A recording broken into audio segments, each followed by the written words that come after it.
Deixar o carro no estacionamento, pagar caro e na volta encontrar o automóvel arrombado.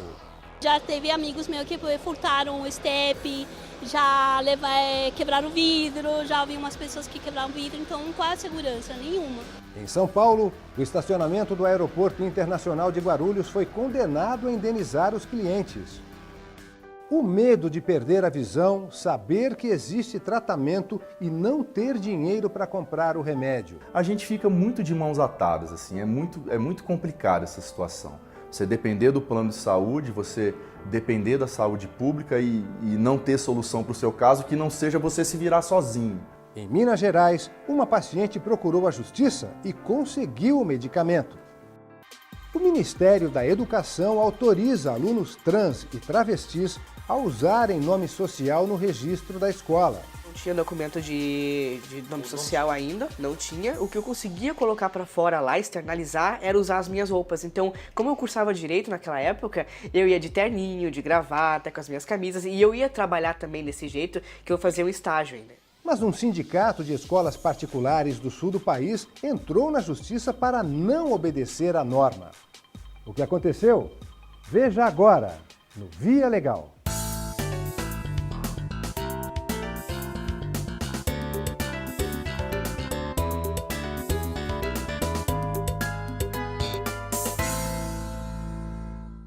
R$20 a hora, R$60 por dia. Pagar estacionamento caro nem sempre é garantia de segurança para o carro. No Aeroporto Internacional de Guarulhos, em São Paulo, a polícia registrou quase 70 furtos de estepes em 2017. Agora, o estacionamento foi condenado a indenizar uma cliente. Veja na reportagem de Letícia Lagoa.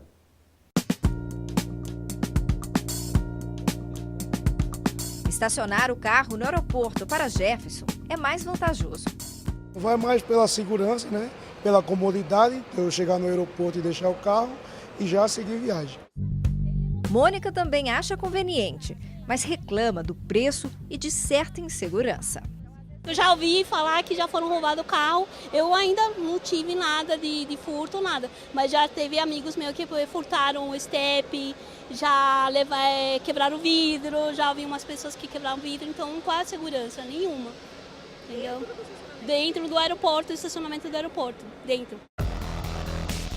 Essas imagens foram gravadas pelas câmeras de segurança do Aeroporto Internacional de Guarulhos. Os criminosos param ao lado do carro que vão roubar. Um homem desce para dar cobertura, enquanto o outro se abaixa. Em menos de 1 minuto, ele tira o step. Os ladrões colocam o pneu no porta-malas e saem tranquilamente do estacionamento.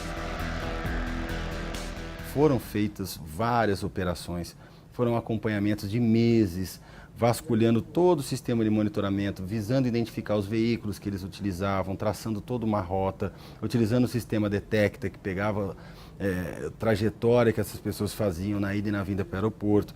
A gente conseguiu delinear como que funcionava esse esquema e nós conseguimos prender algumas quadrilhas. Só em 2017, a delegacia do aeroporto registrou quase 70 furtos de estepes. Com a prisão de 3 quadrilhas, o número de ocorrências caiu para 4 este ano. O problema é que ladrões continuam agindo e escapando por onde entram, pelas cancelas. É um estacionamento gerido pela iniciativa privada. Então, a responsabilidade por cuidar da segurança das pessoas é deles. Eles deveriam ter um arcabouço maior de seguranças ali. Como ele oferta o estacionamento para o consumidor, funciona como um atrativo para a clientela, ele tem que arcar com o eventual prejuízo que é sofrido pelo consumidor na utilização desse serviço, em caso de dano, batidas, roubo, furto. Este advogado conta que a cliente dele teve o carro roubado enquanto viajava. Ela estacionou o veículo dela no estacionamento do aeroporto de Guarulhos, entrou normalmente, retirando seu ticket e viajou por um período de 1 semana. Ao retornar, após efetuado o pagamento no caixa, e quando chegou no local onde ela havia estacionado, o carro dela tinha desaparecido. Então, imediatamente ela comunicou a administração do aeroporto, bem como do estacionamento. Na época, a empresa Margipark e a Infraero, que administrava o aeroporto, negaram a responsabilidade. E o caso veio parar na justiça. A mulher pediu indenização por danos materiais e morais.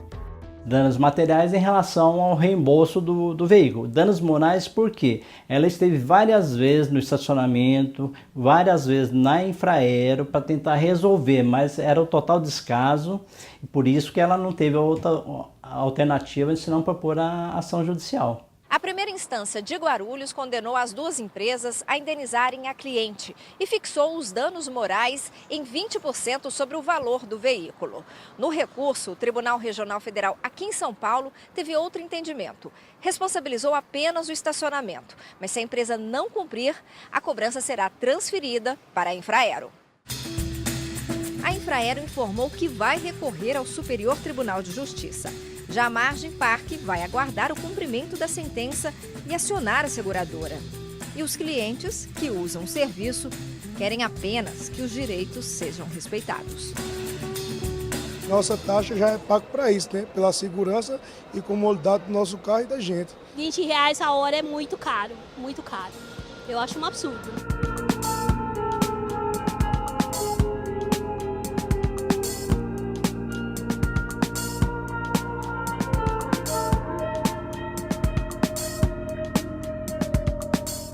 O Ministério da Educação tem uma resolução que autoriza alunos transexuais e travestis a usarem o nome social nos registros escolares. Só que no sul do país, um sindicato de escolas particulares entrou na justiça para não obedecer à norma e perdeu. Terá que aceitar a mudança. Foi ainda criança que Vincent começou a enfrentar o preconceito. Nasceu mulher, mas logo percebeu que sua identidade era masculina. Eu já me entendia enquanto homem, desde muito criança. Só que viver isso enquanto tem uma sociedade inteira que te diz ao contrário, que fica te impondo coisas e que ficam te colocando barreiras. Na faculdade, foi que ele sentiu mesmo o peso da discriminação. As pessoas ficavam me olhando, achavam muito estranho, tinha gente que começava a debochar, fazer piadinha, enfim, ia dizer coisas bastante preconceituosas, discriminatórias, e eu ficava bastante isolado. A minha turma me isolava do restante, assim. O basta essa intolerância veio quando Vincent saiu do interior e foi para Porto Alegre.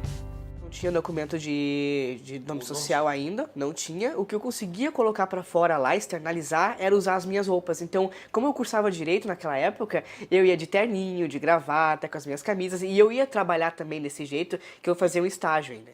O artigo 5º da Constituição Federal é bem claro.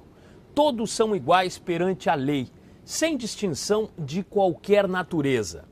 Foi com base na Carta Magna que o Ministério da Educação criou resolução que autoriza transexuais e travestis a usarem nome social, ou seja, como preferem ser chamados nos registros escolares. Com o documento, maiores de 18 anos podem solicitar que a matrícula seja feita com o nome social. Os menores também podem, desde que autorizados pelos pais. Meu primeiro passo foi buscar o nome social, a carteira de nome social. Eu vi que tinha essa possibilidade. Minha mãe, inclusive, mostrou que eu poderia fazer isso, porque minha mãe sempre foi muito, assim, apoiadora. Então, eu fui atrás, eu fui no Instituto de Identificação, consegui levar os documentos que precisava. Só que em Santa Catarina, o Sindicato das Escolas Particulares entrou com ação na Justiça para não obedecer essa resolução. A entidade alegou que a norma ultrapassa competências do Conselho Nacional de Combate à Discriminação e Promoção dos Direitos de Transgêneros e obriga as instituições de ensino a alterarem documentos públicos ou particulares. Na verdade, eles estão uma escola, ela está prestando um serviço, se é uma escola particular, e nessa situação ela não vai fazer nenhuma retificação, não vai fazer nada. Simplesmente vai usar o nome que a pessoa quer ser chamada. Só isso. Não é nada demais. Em primeiro grau, o pedido do Sindicato das Escolas Particulares de Santa Catarina foi aceito. Como a sentença foi contrária à União, O processo veio para o Tribunal Regional Federal da 4ª Região para um reexame. E aqui, o entendimento foi diferente. É um dever da sociedade, incluído aqui a escola, né, de concretizar esses direitos fundamentais, né, dos tratados internacionais, da nossa Constituição, a fim de respeitar a dignidade da pessoa humana, a sua identidade de gênero e também impedir que ações de agressão, de segregação se voltem contra essas pessoas pela não identificação, ou seja, que respeite a forma que elas pretendem serem tratadas e sejam identificadas, inclusive nas escolas. O desembargador federal, relator do caso, espera que a decisão seja uma aliada no combate ao preconceito. As escolas são um ambiente de alto grau de discriminação e de exclusão.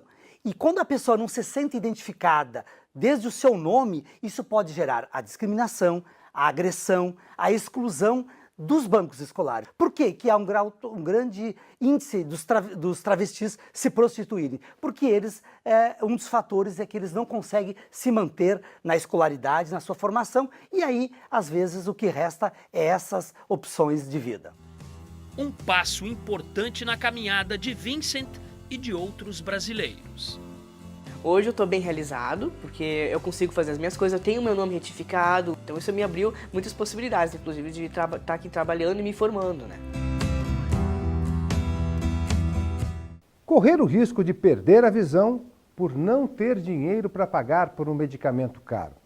O dilema de uma paciente de Minas Gerais terminou nos tribunais e a Justiça determinou que o SUS pague o tratamento que ela precisa.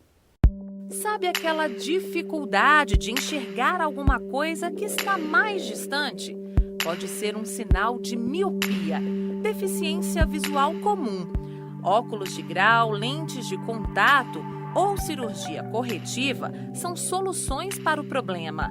Já em casos mais graves, como o da miopia degenerativa, podem levar a um tipo de cegueira. Ela pode provocar o que nós chamamos de cegueira legal, que é a perda da acuidade visual central. O paciente, se tiver nos dois olhos, né, ele perde essa capacidade de leitura, de identificar o rosto de uma pessoa, não pode dirigir, muitas vezes não consegue ler. Então isso é uma cegueira legal. Para evitar que isso aconteça, o paciente precisa usar uma medicação específica.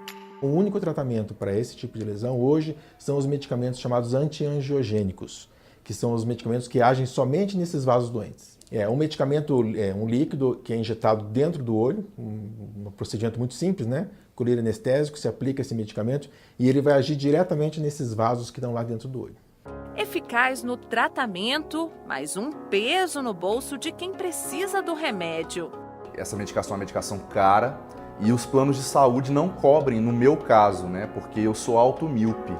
Para não ficar sem a medicação e correr o risco de agravar o problema, Jair precisou contar com a ajuda financeira da família.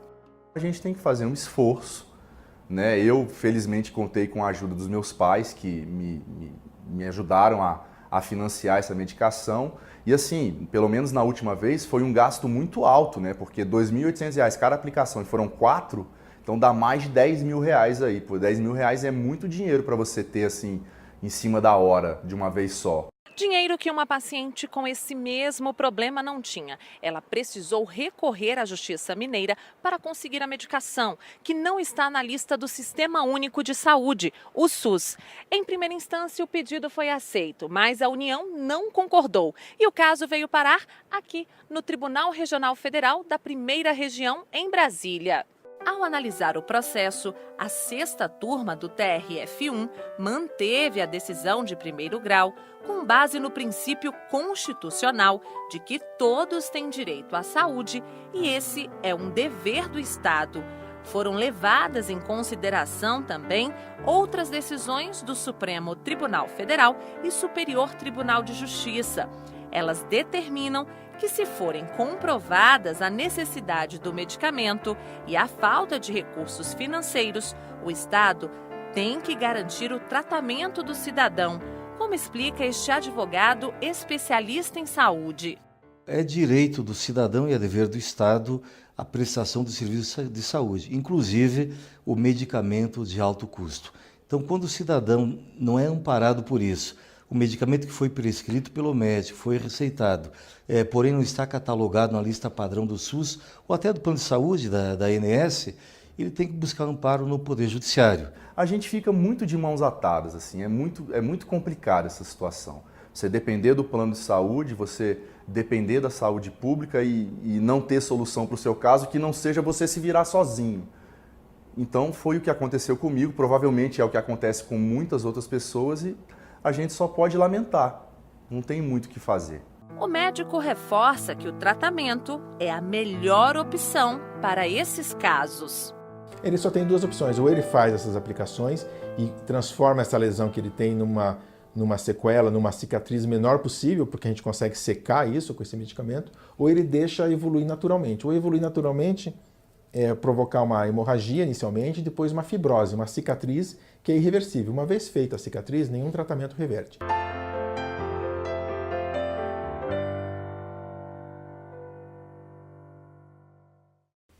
Filhos com autismo exigem cuidados especiais, acompanhamento e mais atenção dos pais. Para estimular o desenvolvimento, parte desses jovens faz atividades diárias.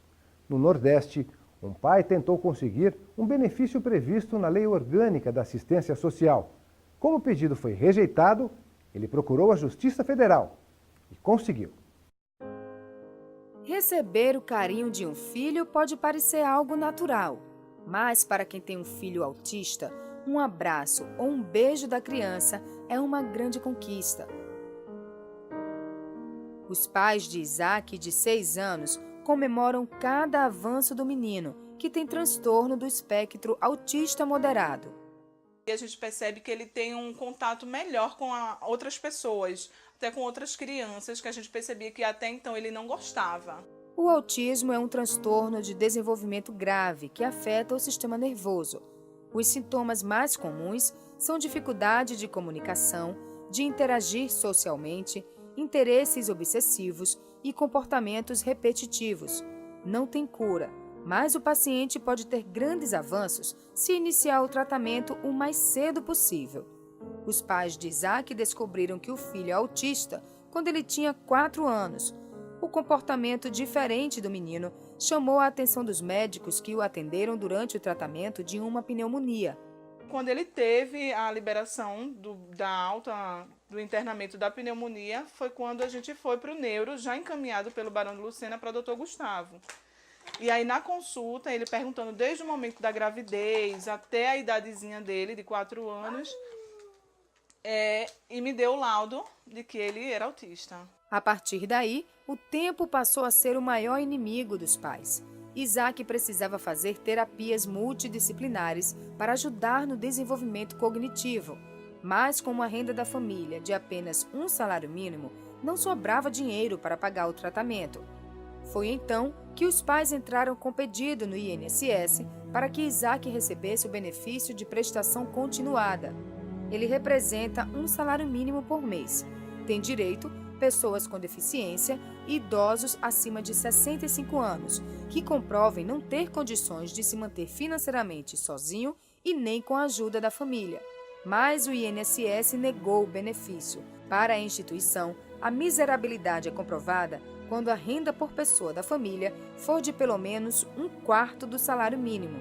Inconformados, os pais de Isaac acionaram a Justiça Federal por meio da Defensoria Pública da União. A pobreza ela não pode ser avaliada meramente com base na renda, em valores numéricos, né? Existem um conjunto de bens e serviços que as pessoas precisam ter acesso para viver com dignidade. Então essa foi a linha de atuação da Defensoria, chamar a atenção para o caso concreto, né? Existe uma criança, um menor, que tem uma deficiência que exige cuidados específicos, tratamentos multidisciplinares, né? O benefício foi negado no primeiro julgamento, mas a Defensoria Pública recorreu e, em segunda instância, a Justiça Federal decidiu que a família de Isaac tem direito ao benefício. A decisão foi tomada com base no julgamento do Supremo Tribunal Federal. O STF entendeu que a renda da família não deve ser o único critério analisado. É preciso ver também as condições em que vive a pessoa. A ideia é que seja concedido o benefício para que ele, com essas condições, tenha a capacidade financeira de custear um tratamento adequado, terapias e acompanhamento de todos os profissionais necessários para que possa ter uma evolução satisfatória do quadro e venha no futuro exercer uma atividade laborativa e garantir a própria subsistência, independentemente da auxílio financeiro, seja dos pais, seja do Estado. Com o valor recebido do benefício, Isaac teve condições de iniciar as terapias. Ele é atendido por uma equipe multidisciplinar, composta por fisioterapeuta, fonoaudiólogo, terapeuta ocupacional, neurologista e neuropsicopedagoga. As atividades são diárias. Durante as terapias, Isaac é estimulado a trabalhar a coordenação motora, a memória, faz atividades de expressão corporal e, principalmente, aprende a se comunicar melhor e a interagir com as outras pessoas. Hoje ele já é uma criança que interage com grupos, ele é uma criança que atende todos os comandos. A questão do sentimento também, ele consegue demonstrar o que antes era dificultoso para ele. O pai de Isaac está desempregado há 4 anos e acompanha o filho em todas as atividades, enquanto a esposa trabalha como operadora de telemarketing. Nós estávamos se apertando de tudo que é lado para ver Isaac bem, para não deixar faltar nada para Isaac. Aí agora a justiça, com a bênção de Deus, ela presenteia a gente com esse valor, né? E vai nos ajudar a que Isaac venha a prosperar. Com o dinheiro do benefício, Isaac também faz aulas de natação para auxiliar no tratamento.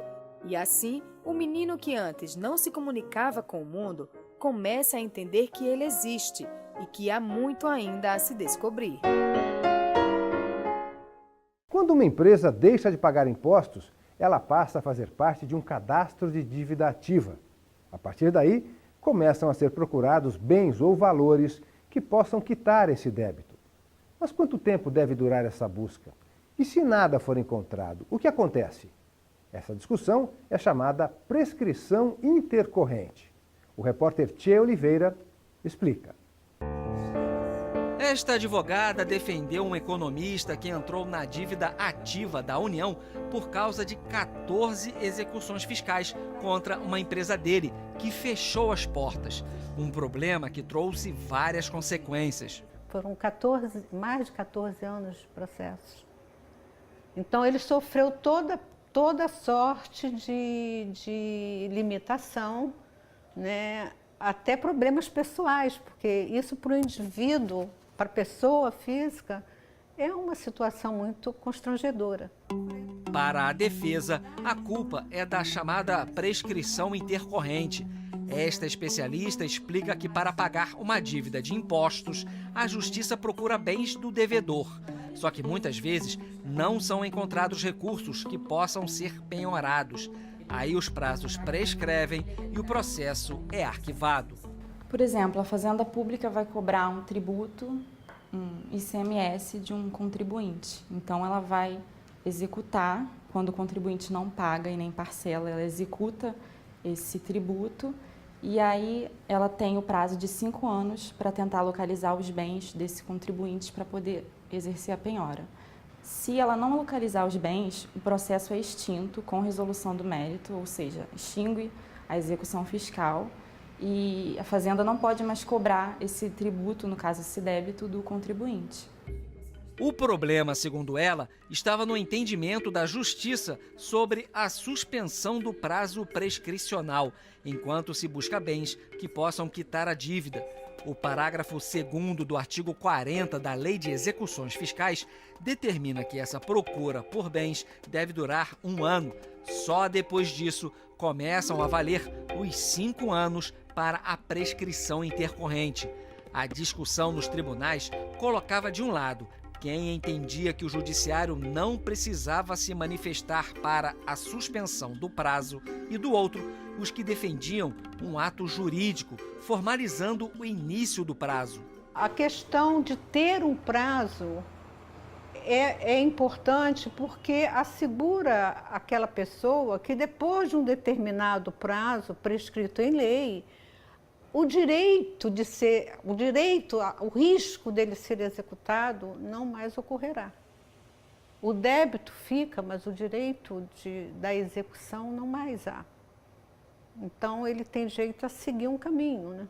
Dados do Conselho Nacional de Justiça mostram que no ano passado o Poder Judiciário tinha cerca de 31 milhões de processos pendentes só relativos às execuções fiscais. Essas ações, de acordo com o próprio CNJ, são as principais responsáveis pela alta taxa de congestionamento dos tribunais.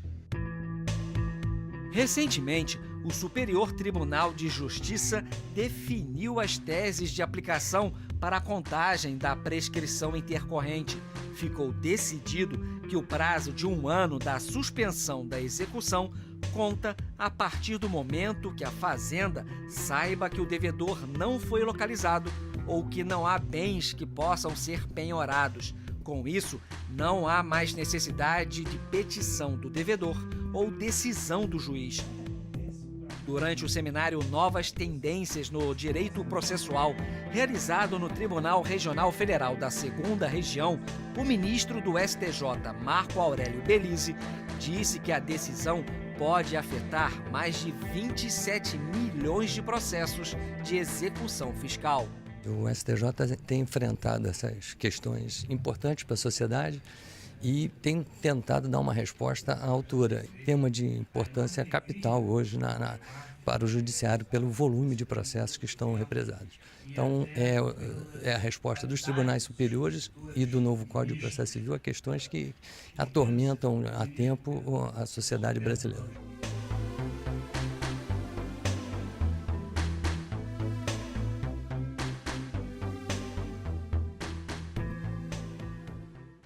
É isso, o Via Legal fica por aqui, a gente volta na semana que vem com outras decisões da Justiça Federal.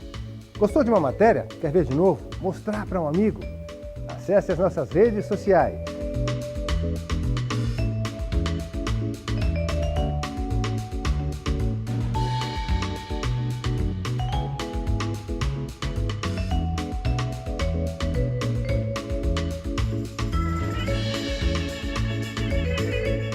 Curta, comente, compartilhe. Tchau!